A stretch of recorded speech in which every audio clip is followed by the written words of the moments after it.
Oke,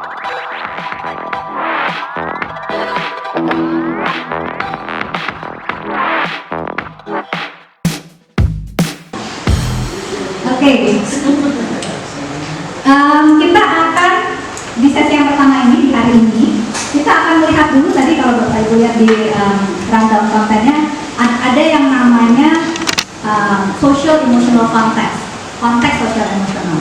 Kenapa ini penting? Karena Bapak Ibu, kalau kita mau menstimulasi 10 skill yang kemarin kita lihat, kalau emosionalnya tidak baik, itu mau distimulasi seperti apapun nggak akan jalan. Saya bilang istilahnya kayak mobil atau motor yang nggak ada bensinnya. Dorongnya setengah mati, usahanya udah besar banget tapi jalannya paling cuma setengah meter gitu. Kita ini udah ngos-ngosan tapi jalannya cuma setengah meter karena nggak ada bensinnya. Jadi bensinnya apa? Bensinnya adalah ini. Self-esteem. Self-esteem itu adalah bagaimana dia memandang dirinya berharga, dia memandang dirinya mampu, bisa. Itu penting sekali untuk menjadi fondasi di atas mana berbagai 10 skill itu dibangun di atasnya. Karena kalau dari dasarnya awalnya saya bilang, kalau udah kayaknya saya nggak bisa, ini nggak mungkin, aku susah banget. Itu udah pasti kita mendorong, saya bilang kayak mendorong kendaraan yang nggak ada bensin. Usahanya udah besar sekali tapi hasilnya minim karena tidak dibangun di atas self-esteem yang sehat. Nah, self-esteem yang sehat itu sebenarnya merupakan rangkuman dari self-concept dan berbagai hal ini. Self-concept itu adalah bagaimana dia memandang dirinya, konsep dirinya. Saya ini orang yang seperti apa sih? Itu self-concept sebenarnya. Nah, self-concept ini punya beberapa komponen. Tentunya di dalamnya adalah skill. Semakin seseorang itu punya skill, biasanya itu menolong dia untuk punya self-concept yang lebih baik. Kalau dia nggak punya skill, biasanya self-conceptnya juga tidak terlalu baik. Kemudian ada interest, dia punya minat-minat yang minat-minat ini kira-kira matching nggak dengan skillnya dia. Kalau minatnya tidak matching dengan skillnya dia, itu kadang pun dia tidak terlalu melihat dirinya bermakna dalam konteks kehidupan. Kemudian ada peran-peran yang dia bisa mainkan. Peran sebagai pemimpin, pemimpin kecil mungkin, peran sebagai penyemangat, peran apapun yang bisa dia mainkan. Itu akan menolong dia untuk punya self-concept yang lebih sehat. Jadi banyak hal yang kita perlu stimulasi. Tapi tentunya kita nggak bisa masuk secara detail dalam hal ini. Tapi yang poin yang saya mau kita sama-sama pegang adalah sekali lagi, untuk menstimulasi kemampuan berpikir anak itu harus dibangun di atas social emotional yang sehat. Karena kalau social emotional yang nggak sehat, itu susah sekali kita mau menjalankan itu. Makanya selalu dibilang kan pendekatannya harus holistik. Nah, yang disebut holistik itu apa? Yang disebut holistik itu sebenarnya mencakup ini semua. Cuma ini semua itu tentunya akan ada tahapan-tahapannya. Ketika anak itu masih sangat kecil, biasanya yang dia kembangkan baru adalah yang disebut PQ, physical quotient. Physical quotient itu adalah bagaimana dia bisa memanfaatkan tubuh fisiknya secara sadar dan secara skillful. Ini kalau dia masih sangat kecil. PQ itu sesimpel kalau untuk anak-anak yang masih sangat kecil, buat dia untuk bisa masukin makanan di sendok masuk ke mulut, bukan ke kiri, ke kanan, itu aja skill. Itu skill yang dia nggak otomatis punya. Dia perlu belajar, berlatih. Kalau dilatih kan lama-lama pas masuknya ke mulut, nggak ke sini. Itu yang kita sebut level yang paling bawah, PQ. Karena memang kalau masih kecil ya baru sebatas itulah yang dia bisa untuk coba distimulasi. Naik sedikit bisa dari IQ. IQ itu lebih kepada math dan verbal intelligence. Tapi tidak seperti yang di kurikulum kita itu yang nasional. Karena kalau di kurikulum nasional kita itu math dan verbalnya sangat abstrak. Kalau untuk anak-anak usia dini, math dan verbalnya itu harus sesuatu yang memang dekat dengan keseharian mereka. Verbal itu ya bahasa-bahasa yang memang akan mereka pakai dan mereka bisa pahami gitu ya, dan bukan sesuatu yang jauh di luar sana. Kalaupun itu sesuatu yang baru, bisa diintroduksi asal itu menjadi bagian dari percakapan keseharian. Kalau mengintroduksi cuma sekali terus tidak pernah dipakai lagi kata itu menjadi sesuatu yang asing dan menjadi tidak relevan. juga math-nya itu bukan math yang abstrak sebenarnya yang dibutuhkan oleh anak usia ini, tapi math yang memang ya kaitannya dengan keseharian. Kalau Miss atau Bunda punya 5 permen, anak di sini ada 12, gimana ya caranya supaya semuanya dapat? Itu bagian dari keseharian, bukan 5 tambah 5 sama dengan sekian, itu abstrak. Tapi harus sesuatu yang konkret, yang merupakan bagian dari kesehariannya dia, dan itu menjadi relevan buat dia. Dan anak kecil itu, Bapak Ibu, kalau itu relevan, dia senang sekali belajar sebenarnya. Manusia itu pada dasarnya diciptakan untuk senang belajar.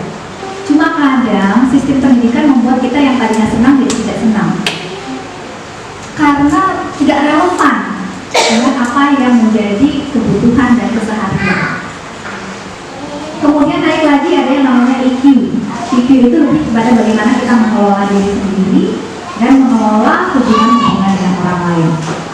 Kita akan sedikit melihat lebih dalam yang IQ ini, karena yang tadi IQ ini adalah emotional quotient.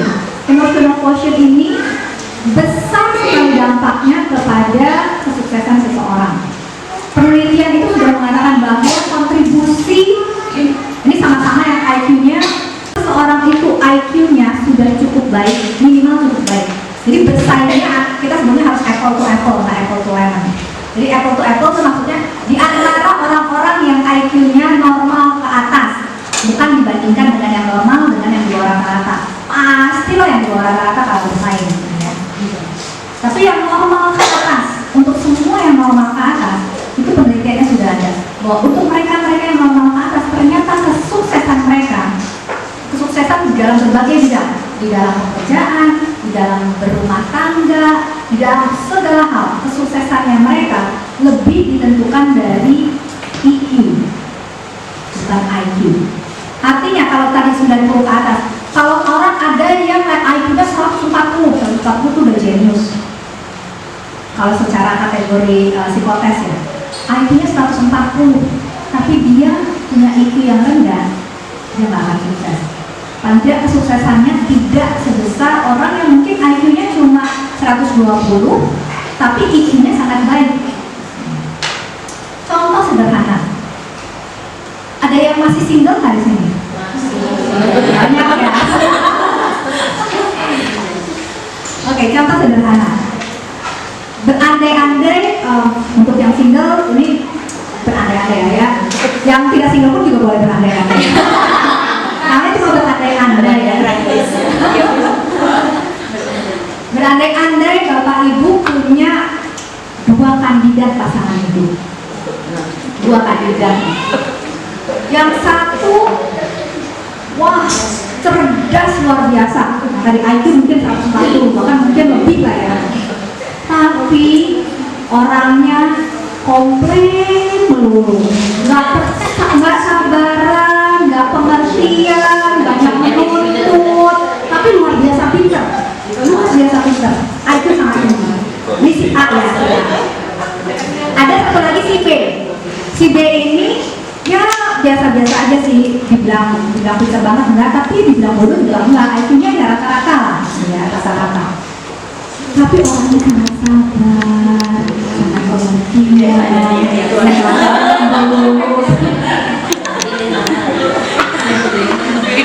ada A, ada B.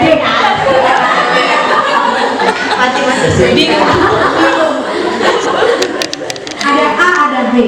Dengan deskripsi yang demikian, kira-kira dari 2 kandidat ini kalau dikasih pilihan pilih yang mana?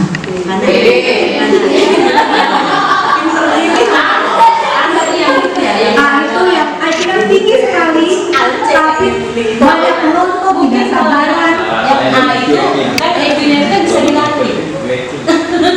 Oke, ini mau milih untuk jadi pasangan nih, mau milih jadi pasangan. Dikasih kesempatan milih siapa, A atau B? Yang pilih A, coba angkat tangan. Pilih A ya Pak. Yang pilih B, yang pilih B coba angkat tangan.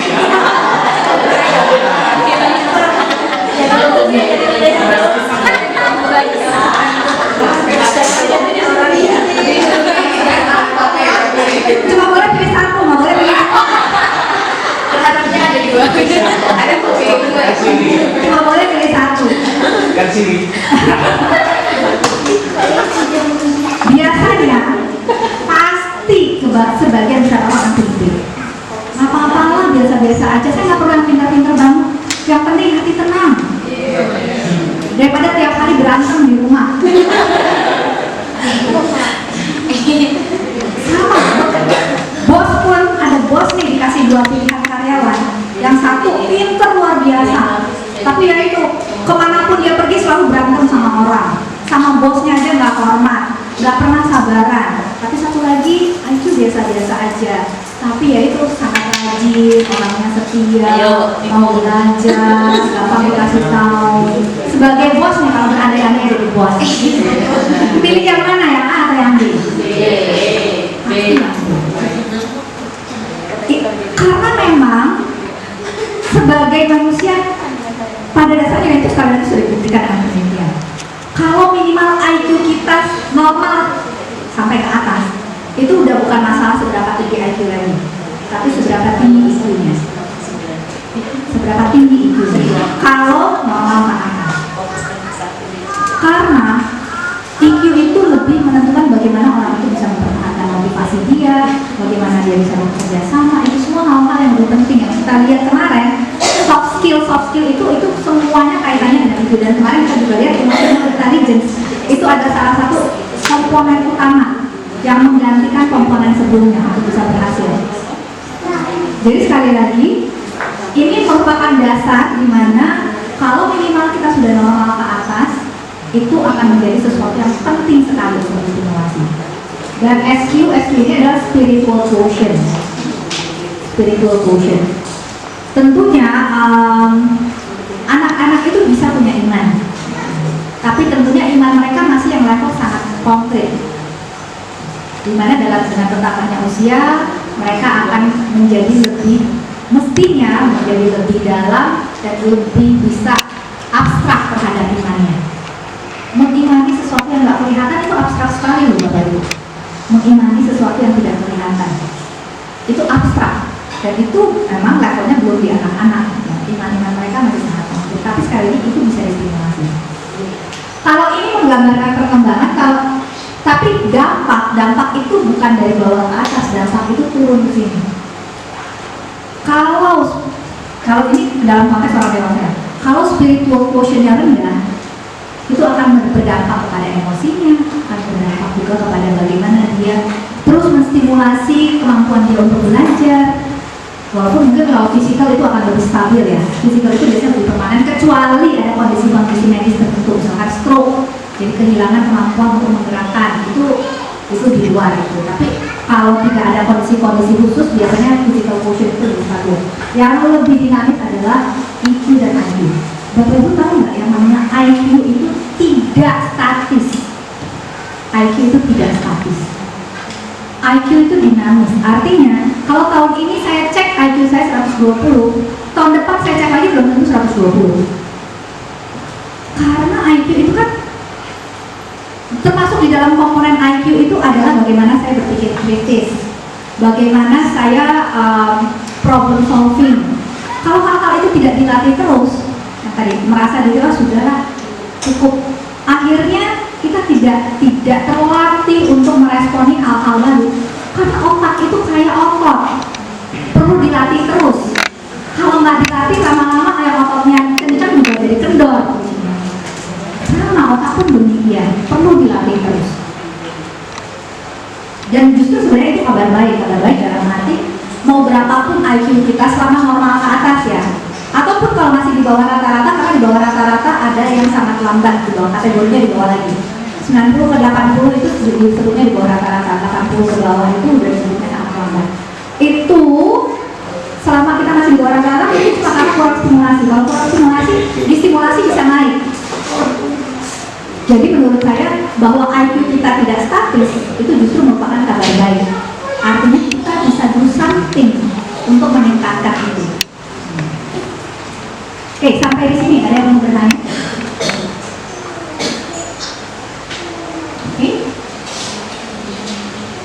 Oke, kalau oke, kita akan masuk kepada, kalau ini adalah berbagai jenis kecerdasan, kita akan fokus kepada yang ini, yang EQ. Nah, EQ itu sangat ngetren sekarang karena sejak prediksi dari World Economic Forum bahwa emotional intelligence itu menjadi skill yang penting untuk berhasil, itu kesadaran awareness untuk mulai menstimulasi kecerdasan emosi sejak dini itu menjadi boomingnya lebih besar dari sebelumnya. Kalau Bapak Ibu berminat, ini saya cantumkan beberapa, ini salah satu website, masih ada website lagi. Bapak Ibu bisa lihat di castle.org. Castle itu adalah website yang fokus kepada bagaimana menstimulasi kecerdasan sosial emosional. Jadi yang disebut SEL itu adalah social emotional learning. Social emotional learning artinya bagaimana kita bisa memfasilitasi pembelajaran keterampilan, pembelajaran kompetensi sosial emosional. Nah, kalau menurut Castle itu sekali lagi organisasi yang memang fokusnya kepada social emotional learning. Kalau menurut Castle ini diagram mereka. Jadi social emotional learning itu mereka punya ada 5 komponen. 4 itu standar, yang 1 adalah tambahan. Responsible decision making. Kalau self-awareness, self-management, social awareness, relationship skill, 4 ini standar. Di mana-mana kalau ngomongin berbagai teori yang ngomongin social emotional learning itu pasti 4 ini ada. Cuma ada lagi perkembangannya yang menambahkan ini, ada yang tetap stick di 4 ini. Anyhow, kalau bisa 4 ini aja itu udah luar biasa banget. Karena 4 ini tuh ngomongin self-awareness, bagaimana saya punya kesadaran diri. Kesadaran diri itu artinya ketika mau marah, saya sadar saya udah marah. Karena kalau nggak punya kesadaran itu marahnya tahu-tahu udah meledak baru sadar. Kalau kayak gitu udah lebih susah dikontrolnya. Tapi ketika baru-baru marahnya muncul udah sadar, kayaknya saya udah marah. Itu lebih gampang mengelolanya. Itu merupakan salah satu komponen dari kecerdasan. Makanya itu jadi komponen kecerdasan emosi. Karena kita perlu punya kesadaran itu, perlu lebih peka. Kalau kita sudah punya self-awareness, baru kita bisa self-management. Self-management itu kan mengelola diri. Ya pastinya lah ya. Kita cuma bisa mengelola apa yang kita sadari. Kalau sadar saja tidak, apa yang kita kelola? Itu ya. Kita nggak bisa mengelola apa yang tidak kita sadari. Kita cuma bisa mengelola apa yang kita sadari. Makanya self-management ini pastinya dibangun di atas self-awareness. Ini kayak tangga sebenarnya. Kemudian social awareness. Social awareness ini adalah bagaimana saya aware, peka terhadap lingkungan sosial saya. Oh, si A kayaknya lagi bete. Oh, si ini kayaknya lagi berlibur. Oh, si ini kayaknya lagi capek. Oh, ini dia kayaknya lagi bersuka cita. Bagaimana saya peka? Oh, kayaknya ini lagi perlu diingat. Bagaimana saya peka terhadap lingkungan. Tapi social awareness ini dibangun di atas self awareness. Karena apa? Kalau kita peka terhadap diri sendiri aja masih sulit, apalagi peka terhadap orang lain, lebih sulit lagi. Kalau dengan diri sendiri aja yang 24 jam ada terus sama kita itu masih sulit, nggak bisa. Apalagi dengan orang lain yang entar ada, entar enggak. Jadi itu lebih sulit lagi. Makanya social awareness itu pastinya dibangun di atas self awareness. Gak mungkin kita bilang dia punya social awareness baik tapi self awarenessnya rendah. Gak mungkin. Karena social awareness itu dibangun di atas self skill. Kalau responsible decision making ini basically adalah salah satu komponen yang mereka tambahkan. Relationship skill ini sebenarnya kalau dari tangga ini tangga paling atasnya, di mana merupakan gabungan dari 3 tangga sebelumnya, yaitu self awareness, kemudian self management, dan juga gabungan dari social awareness. Karena relationship skill itu kan merupakan gabungan dari conflict management skill, itu masuk di dalam relationship skill. Bagaimana berkoordinasi, itu masuk ke dalam relationship skill. Bagaimana bernegosiasi, itu masuk dalam relationship skill. Jadi kalau teman-teman ingat top 10 skill yang kemarin, itu banyak sekali sebenarnya merupakan gabungan dari social emotional learning. Social emotional, makanya bukan hard knowledge yang menjadi fokus, tapi social emotional competencies itu yang perlu tidak kalah penting minimal untuk stimulasi dari sejak dini. Dan sekali lagi Castle ini menurut saya sangat resourceful, dalam arti banyak sekali resource yang Bapak Ibu bisa dapatkan secara gratis dari Castle website. Nah, yang menarik adalah ini, kalau teman-teman lihat di sini ada lingkaran terdalam itu adalah classroom. baru school, baru home and communities. Jadi yang mau disampaikan adalah kalau kita mau membangun social emotional learning untuk bisa meningkatkan kompetensi social emotional, itu dimulai dari ruang kelas kita masing-masing. Makanya di sini ruang kelas adalah bagaimana kita punya self curriculum and instruction. Tapi kan kita sudah bilang kurikulum itu sebenarnya sangat fleksibel. Berarti yang key di sini apa? Yang menjadi kunci adalah gurunya. Bagaimana gurunya bisa tidak cuma sekedar mengaplikasikan, tapi kalau dibutuhkan yang memodifikasi kurikulum tersebut sesuai dengan kebutuhan yang muncul. Karena tidak ada kurikulum yang sempurna kok, Bapak Ibu. Nggak mungkin kurikulum itu bisa meng-cover semua hal. Ada hal-hal mungkin yang tidak bisa tercover, yang dalam hal itu kita perlu bisa lebih kreatif untuk memodifikasinya. Nah, tapi yang mau disampaikan di sini adalah kalau ada kurikulum berarti ada tindakan sengaja yang terencana untuk bisa menstimulasi itu. Itu poinnya. Artinya social and emotional learning itu adalah sesuatu yang memang harus dengan sadar diusahakan. Ada perencanaan. Kalau tidak akan terjadi social emotional learning-nya. Jadi poinnya adalah itu. Kemudian lingkungan yang lebih besarnya adalah school. Tapi yang terdekat, sekali lagi, yang terdekat bukan school. Yang terdekat adalah classroom. Bagaimana guru berinteraksi dengan anak, dan itu semuanya diusahakan secara sadar dan terencana. Sadar dan terencana. Itu yang akan membuat interaksi di dalam kelas itu menjadi sesuatu yang menstimulasi social emotional learning. Kemudian ada school. Lingkungan yang lebih besar lagi yang menopang itu adalah apa yang menjadi kebijakan satu lembaga. Kalau di sini mungkin ya pesat, apa yang menjadi kebijakan pesat, sehingga itu bisa menjadi fondasi di atas mana kegiatan-kegiatan di dalam kelas itu berjalan. Lebih besarnya lagi adalah lingkungan komunitas dan rumah-rumah dari warga. Karena ya masing-masing budaya kan akan punya konteks yang berbeda-beda. Kemungkinan besar apa yang kurikulum yang diterapkan di Tomohon misalkan mungkin nggak persis sama dengan di Jawa, karena konteksnya berbeda. Mestinya tidak sama, karena konteks PAUD itu harus sangat konkret. PAUD itu sangat konkret, dia nggak bisa yang abstrak. Jadi kalau ngomongin sesuatu yang nggak ada adanya cuma di Pulau Jawa, di Tomohon nggak ada, itu buat mereka tuh mengawang-awang sekali gitu ya, untuk anak-anak PAUD. Jadi makanya saya bilang kurikulumnya mungkin akan sangat berbeda karena konteksnya berbeda. Sampai sini oke? Ya. Nah, ini adalah gambaran lebih detail tentang itu yang tadi kita sudah bicarakan antara self awareness, social awareness, self management, social skill. Jadi selalu dimulainya dari, kalau dilihat dari sini, adalah awareness. Awareness ini baru masuk kepada skill, entah self management skill maupun social skill.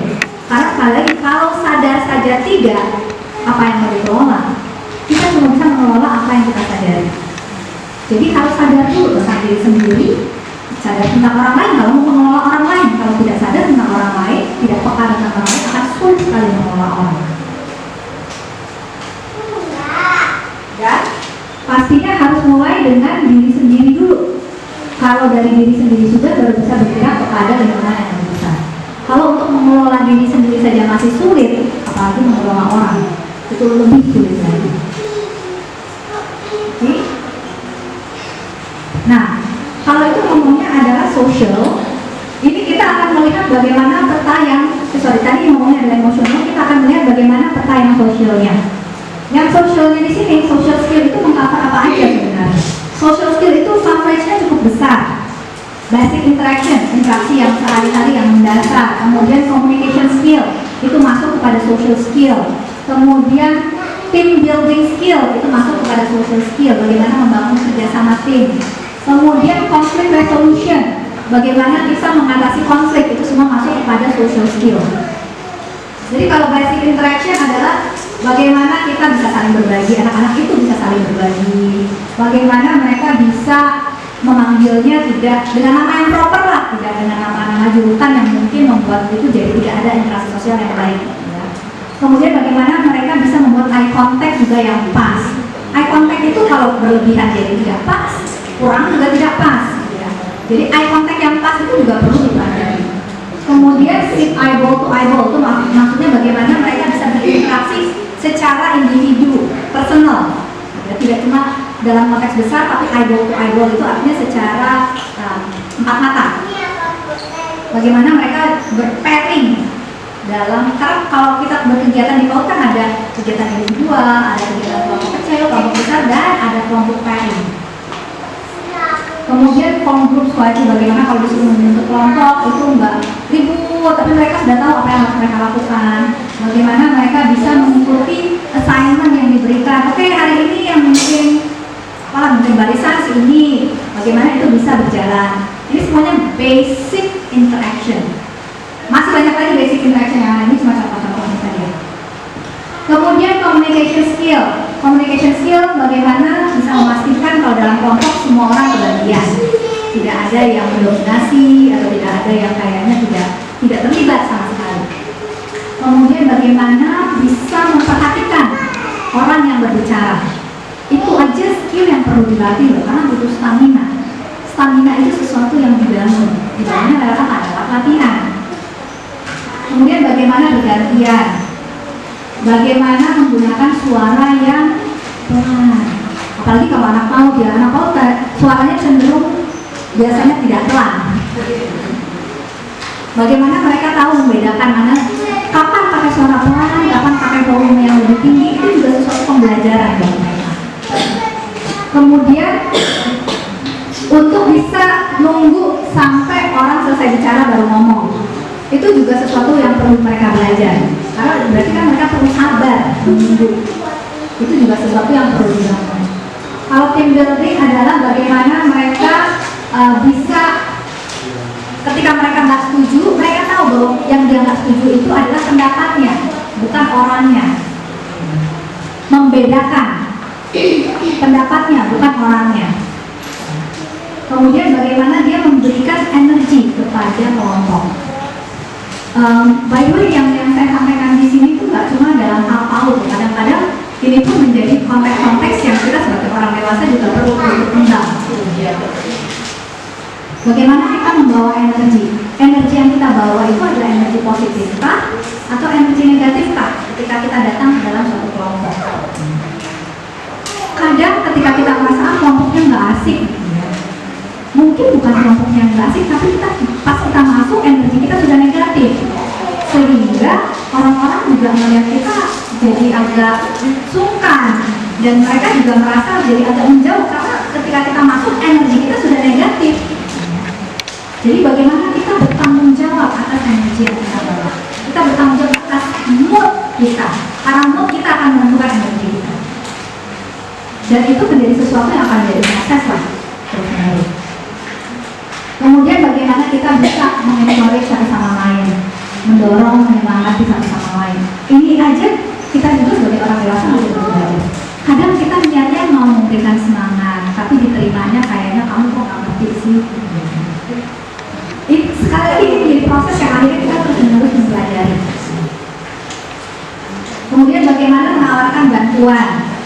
Tidak cuma bantuan, bagaimana menawarkan nasihat. Tidak semua nasihat itu di-welcome Bapak Ibu. Tidak semua nasihat itu di-welcome. Bagaimana kita tahu timing yang pas untuk menawarkan nasihat, itu juga pembelajaran. Bagaimana kita bisa mengecek dia sebenarnya paham atau enggak, dia ngerti atau enggak. Itu juga perlu pembelajaran. Banyak dari ini nanti kita akan coba lihat di dalam active listening skill.